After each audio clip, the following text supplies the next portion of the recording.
Then we started our struggle together. Things were going well for the first few days, but then about 10 or 15 days later, after the white people in Montgomery knew that we meant business, they started doing some nasty things. They started making nasty telephone calls, and it came to the point that some days more than 40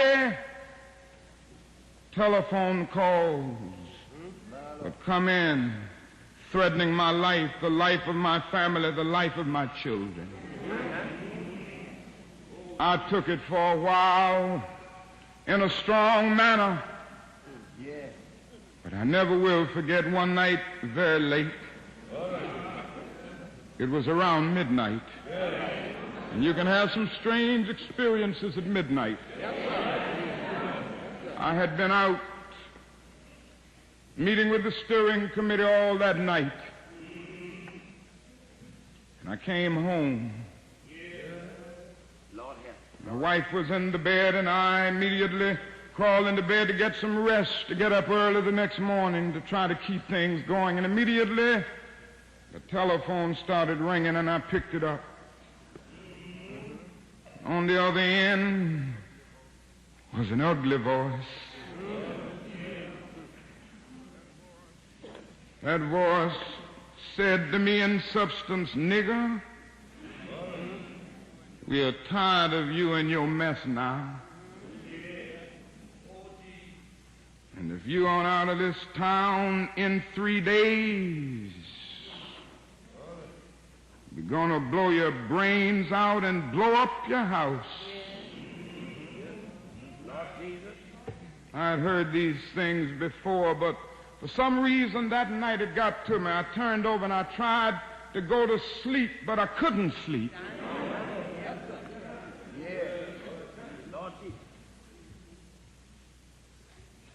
was frustrated, bewildered. And then I got up and went back to the kitchen, and I started warming some coffee, thinking that coffee would give me a little relief.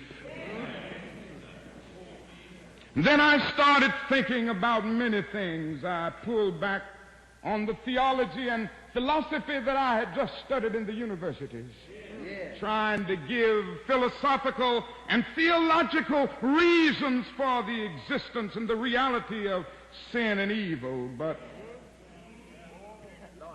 the answer didn't quite come there. I sat there and thought about a beautiful little daughter who had just been born about a month earlier. We have 4 children now, but we only had one then.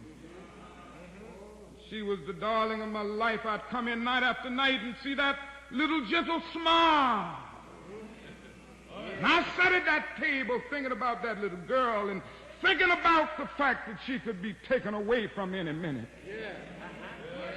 And I started thinking about a dedicated, devoted, and loyal wife who was over there asleep. She could be taken from me, or I could be taken from her. And I got to the point that I couldn't take it any longer. I was weak. And something said to me, "You can't call on Daddy now. He's up in Atlanta 175 miles away. You can't even call on Mama now. You got to call on that something and that person that your daddy used to tell you about. That power that can make a way out of no way."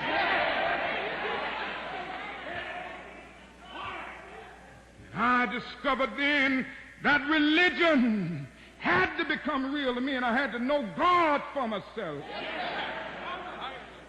And I bowed down over that cup of coffee. I never will forget it.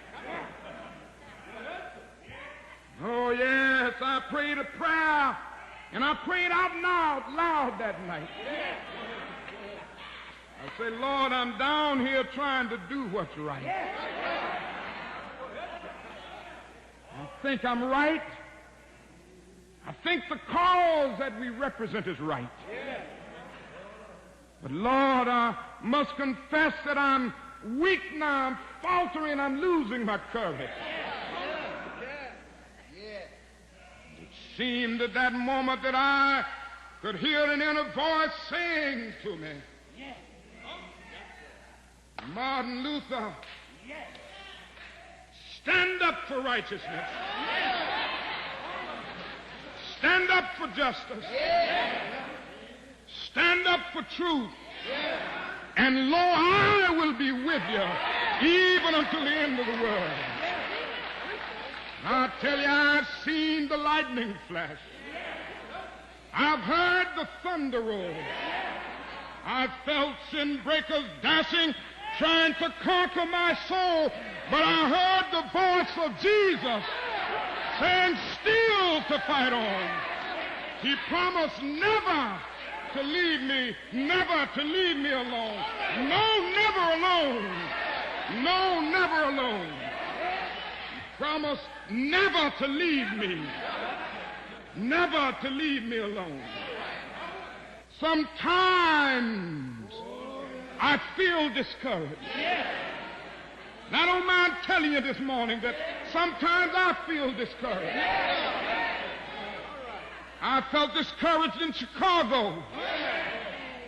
As I moved through Mississippi and Georgia and Alabama, I feel discouraged. Living every day under the threat of death, I feel discouraged sometimes.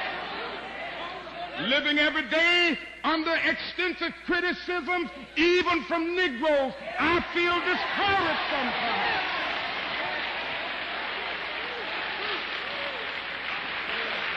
Yes, sometimes I feel discouraged and feel my works in vain.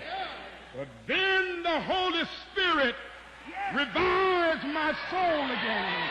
There is a balm in Gilead to make the wounded whole. There is a balm in Gilead to heal the sin-sick soul. God bless you.